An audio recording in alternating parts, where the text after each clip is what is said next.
Subscribe करें हमारी YouTube channel Vivek Tiwari मानस रथ को और श्रवण करें श्रीमद् भागवत महापुराण कथा की महिमा एवं बेल आइकन अवश्य दबाएं। यदि धन्यवाद देना है तो नाक वाले को दो, नथ वाले को मत दो। नाक नहीं होती तो नथ का कोई अस्तित्व होता है। इसलिए सज्जनों बहुत समझने की जरूरत है। इसलिए देश से कोई मतलब नहीं है। साधु का नाम स्वभाव का है, स्वभाव होना चाहिए अंदर। इसलिए आज सज्जनों परीक्षित जी महाराज ने असली साधु को नकली समझ लिया। परिणाम क्या हुआ? इसलिए असली नकली की पहचान क्या है? जिसको देख करके हमारे गोविंद की याद आ जाए, समझ लेना वो असली है। बोलिए सच्चिदानंद भगवान की जय। और समीक ऋषि का बालक 5 वर्ष का कोस की नदी में स्नान कर रहा था। इसको पता चल गया हमारे पिता के गले में एक राजा मरा हुआ सर्प डाल के चला गया। इसको क्रोध आया और क्रोध में भर करके कोस की नदी का जल उठाया और ब्राह्मण बालक श्राप दे दिया। जिस राजा ने हमारे पिता के गले में मृत सर्प डाला है, मरा हुआ, हम उसे श्राप दे रहे हैं। आज के 7वें दिन तक्षक के काटने से उसकी मृत्यु हुई। जब पता चला समीक ऋषि को कि हमारे बेटा ने श्राप दिया है परीक्षित को, शिष्य को भेजा, जाओ, क्योंकि अकाल मृत्यु जिसकी होती है उसका मोक्ष नहीं होता। राजा से कह देना 7वें दिन तो मैं कोई बचाने वाला नहीं, लेकिन 7 दिन के पहले तो मैं कोई मारने वाला नहीं है। अच्छा, मृत्यु हमारी और आपकी सबकी 7 ही दिन में होना है, क्योंकि 8 दिन ही नहीं है। किसी ना कोई वो दिन हमारे आपके लिए कंप्लीट रखा है, चुना है। अब नहीं जाने वो कौन सा दिन है, मगर ये 7 दिन मत समझ लेना यहाँ तो फिर तक्षक आ ही नहीं सकता जब तक कथा चलेगी। नहीं घबरा जाओ, महाराज जी तो कल कह रहे थे। बोलिए सच्चिदानंद भगवान की। इसलिए सज्जनों आज गौरमुख नाम के शिष्य को भेजा और जैसे ही गौरमुख नाम के शिष्य ने कहा परीक्षित से, राजन समीक ऋषि के बालक ने तुम्हें श्राप दिया है, 7 दिन में निश्चित है तुम्हारी मृत्यु हो जाएगी। और अकाल मृत्यु जिसकी होती है मोक्ष नहीं होता, और मोक्ष का उपाय जिसने जीते जी कर लिया उसका मोक्ष मरने के बाद थोड़ी। लेकिन धन्य है परीक्षित जैसे राजा, चक्रवर्ती सम्राट इस धरती की। 1 मिनट की देर में तुरंत इतना विशाल साम्राज्य अपने बड़े बेटे जन्मेजय को राजगद्दी दी और राज छोड़ दी। बैराग धारण कर लिया। कहां पहुंचे? गंगा के किनारे, मुक्ति का द्वार खोजने के लिए, तो मोक्ष का मिल जाए हमें।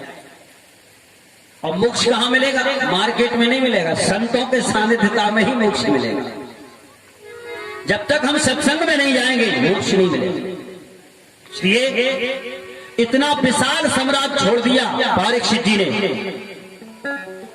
देखिए समय की अनुकूलता रहे और फिर बैराग हो जाए तब तो वो बैराग टिकाऊ है, और यदि समय प्रतिकूल है फिर बैराग तो वो ज्यादा टिकाऊ नहीं होता।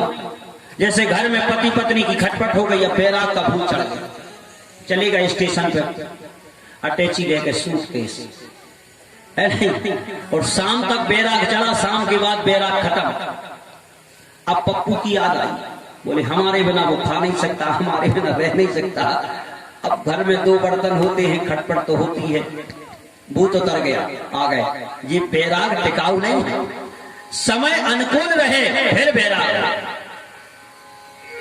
इसलिए आज परीक्षित जी, और नहीं तो वास्तव में कब्र में पांव लटके हों, उनसे कहो दादाजी भजन करो, तो दादाजी क्या बोलते? गुरुजी भजन तो करना ही, हम सोच रहे नाती को ब्याह होकर गए, फिर तो भजन ही करेंगे।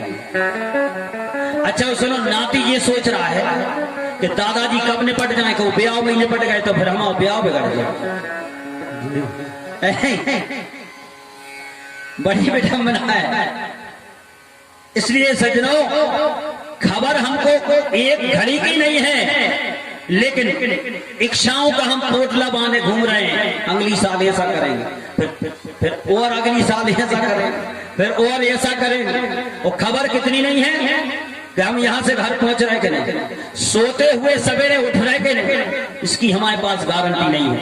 लेकिन इच्छाएं अनंत किए बैठे, इसलिए खबर नहीं पल की रे यहाँ बात करे कल की, नहीं पल की रे यहाँ बात करे कल की, खबर नहीं पल की रे यहाँ बात करे कल की।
तुम कबीरा भाई भतीजा, तुम कबीरा भाई भतीजा, तुम कबीरा भाई भतीजा, तुम कबीरा।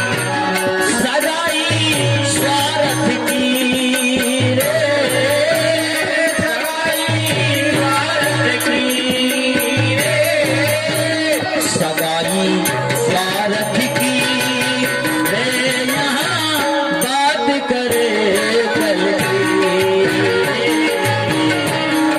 नहीं पल की रे यहाँ बात करे कल की। राधे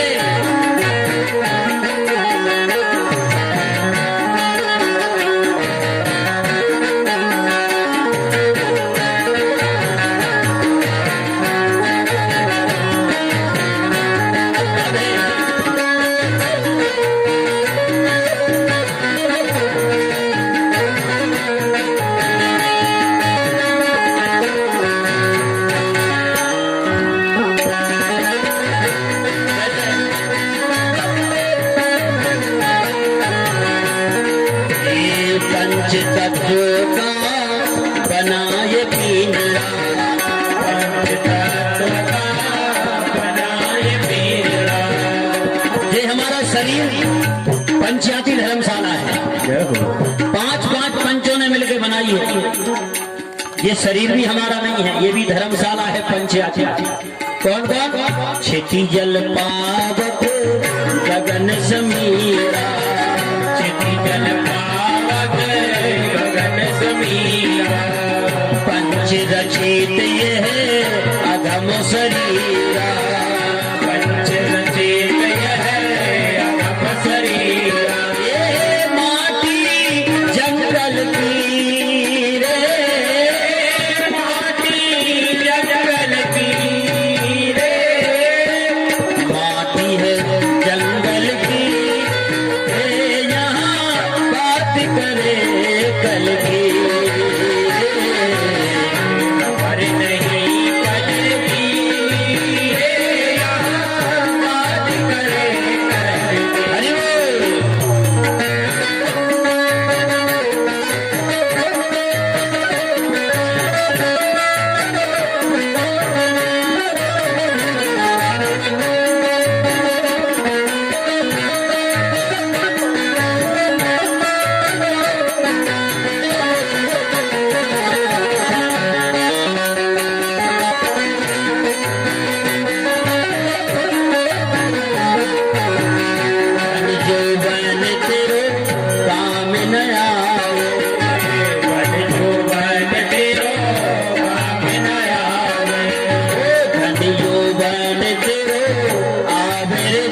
दे देता है। इसी प्रकार हमारी ये जवानी है, ये धन है, आज हमारे पास है, कल किसी का और का था और कल किसी और का हुआ।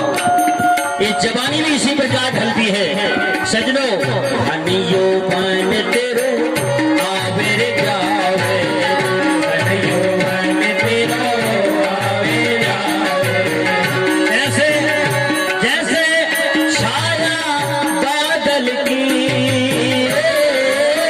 छाया बादल की, छाया बादल की,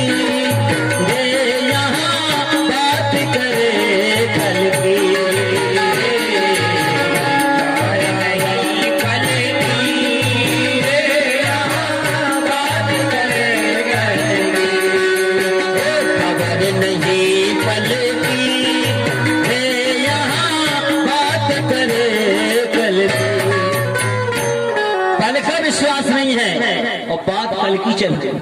इसलिए सज्जनों विचार करना। पारीक्षित जी महाराज ने 1 मिनट में फैसला दिया, जब मरना ही है 7 दिन में, तो संसार में चिपकने से मतलब क्या है। इसलिए बड़े बेटे जन्मेजय को राजगद्दी दी और गंगा के किनारे पहुंचे। जैसे ही पता चला धरती के बड़े बड़े संत अमलात्मा बिमलात्मा परमहंस पराठ परिराजकों को, एक राजा को श्राप लगा है, आज धरती के बड़े बड़े संत पहुंचे और सबसे एक ही प्रार्थना कर रहे हैं। एक ही प्रार्थना, कौन सी? जिसकी 7 दिन में मृत्यु होना हो उसके लिए क्या करना चाहिए। प्रसन्न हुए संत श्री सुखदेव स्वामी से भी यही प्रश्न किया, गुरुदेव जो 7 दिन में मरण धर्मा प्राणी है, 7 दिन में मरण धर्मा प्राणी के लिए क्या करना चाहिए? बोले प्रश्न अच्छा किया है तुमने, सार्वभौम है, सबकी तरफ से प्रश्न किया है, मृत्यु सबकी 7 ही दिन में है, इसलिए उसके लिए एक ही काम करना चाहिए। अतः वृक्षामि संसिद्धि परमं योगीनां परमं गुरु पुरुषस्य यत् कार्य म्रियमाणस् सर्वथा। राजन सावधानी से समझो, 7 दिन में मृत्यु जिस प्राणी की होना हो उसके लिए क्या करना चाहिए? बोले तस्मात् भारत सर्वात्मा भगवान ईश्वरो हरि। उसके लिए तो भगवान की चर्चा ज्यादा से ज्यादा सुनना चाहिए, क्योंकि जितनी ज्यादा हम जिसकी चर्चा सुनते हैं निश्चित है आसक्ति की उसकी ओर ज्यादा बढ़ती है, उससे उतना ही प्रेम होता है। मकान की चर्चा करोगे तो मकान की तरफ प्रेम बढ़ेगा, आसक्ति बढ़ेगी। रिश्तेदार नातेदार संसार की चर्चा करोगे संसार में आसक्ति बढ़ेगी, और यदि गोविंद की चर्चा सुनोगे तो गोविंद में आसक्ति बढ़ेगी। इसलिए तस्मात् भारत सर्वात्मा भगवान ईश्वरो हरि श्रोतव्या कीर्तितव्यस्य। भगवान की कथा खूब मन लगा करके सुनो। जब अंतिम समय आ जाए, और हम तो ये कह रहे कि बचपन से ही भक्ति का रंग चढ़ा लो। जिसने भक्ति का रंग बचपन से ही चढ़ाया, अंत में सज्जनों उसकी मुक्ति तो हो ही गई। ध्रुव जी महाराज, प्रहलाद जी महाराज, इनने बचपन से रोग लगाया। इसलिए श्रोतव्या कीर्तितव्यस्य, जिसको हम सुने उसका कीर्तन भी करना चाहिए। कथा सुनने के बाद बीच बीच में जो हम कीर्तन कराते हैं बड़े भाव से और ताली बजा के गाना चाहिए, और मन हो तो खड़े होकर नृत्य भी करना चाहिए। कोई शर्म नहीं है, ये तो मौका है, परमात्मा की कृपा है। संसार के बीच में, संसार के पीछे तो हम खूब नाच रहे हैं। अरे गोविंद के सामने नाच रहा है, भाव सागर से पार कर देगा। इसलिए कोई संकोच नहीं। इसलिए कीर्तितव्यस्य, और जिसको हम सुने उसका कीर्तन करें, इसके बाद स्मरण भी करें घर जा करके। जे नहीं तो कथा यहीं सुनी और झई झराई और चले गए, है ना। घर तक कथा पहुंचना चाहिए और परिवार में भी कथा पहुंचना चाहिए। इसलिए सज्जनों, श्वास श्वास पे हरि भजो। पार्थिव जी से कहा सुखदेव जी ने, राजन प्रत्येक श्वास पे गोविंद का भजन। श्वास श्वास पे हरि भजो, वृथा श्वास जन को, ना जाने इस श्वास को आवन हो ये न हो। कैसे शरीर रहे संसार में, वो मन कहाँ रहे? परमात्मा के चरण। अच्छा, हम उल्टा कर रहे हैं, मन तो फंसा बैठे संसार में, है नहीं, वो शरीर से, पदार्थ से परमात्मा को ले जा रहे हैं। अरे तुम क्या बताओगे उसे? पैसा क्या पदार्थ बताओगे? वो लक्ष्मी पति है जिसकी 24 घंटा लक्ष्मी मैया चरण सेवा कर रही है। हम उसे पदार्थ से रिझा लेंगे क्या? कल्पना तो करो आप, है? इसलिए उसको रिझाना है तो मन से रिझाओ। और हम उल्टा कर रहे हैं, मन संसार को और तन से और पदार्थ से परमात्मा को। सीधा करो इसे, मन परमात्मा में, शरीर संसार में, आपका कल्याण होगा। न जग छोड़ो न हरि भूलो, भजन कर जिंदगानी में, और इस संसार में रहो ऐसे जैसे कमल रहता है पानी। ये रहने के उपाय है। इसलिए सज्जनों, कर से कर्म करहु विधि नाना,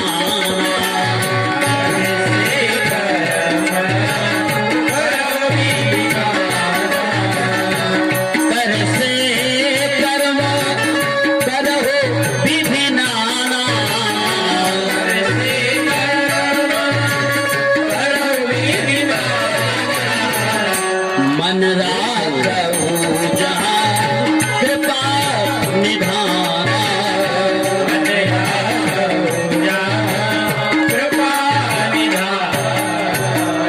इसलिए तस्मात् भारत सर्वात्मा भगवान ईश्वरो हरि, श्रोतव्यः कीर्तितव्यश्च स्मर्तव्ये इस्तक्षात्। सज्जनों, परमात्मा के चरणों में किसी भी प्रकार से मन लग जाए। परीक्षित जी ने जैसे ही सुना और गुरुदेव ने कहा, राजन तन पिंजरे को छोड़ कहीं, हे राजन तन पिंजरे को छोड़ कहीं, ये उड़ जाए न प्राण परिंदा रे। इसलिए राजन भज राधे गोविंदा रे पगले, भज राधे गोविंदा रे, भज राधे गोविंदा रे, भज राधे गोविंदा।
राधे गोविंदा रे, भज राधे गोविंदा रे, हरि बोल।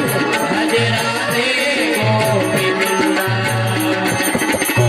इस चादर को बड़े जतन से, हरि को बड़े जतन से, ओढ़े दास कबीरा रे, इस चादर को बड़े जतन से, ओढ़े दास कबीरा रे। इसे पहन पिस पान कर गई प्रेम दीवानी मीरा रे,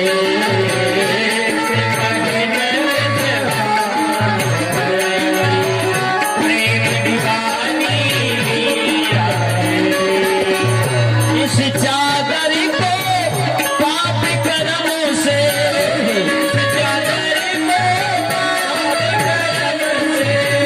मत कर तो अब बनिए रे, भज राधे गोविंदा रे, पगले भज राधे गोविंदा, भज राधे गोविंदा, हरि बोल। भज राधे बोलिए सच्चिदानंद भगवान की। हमारे परम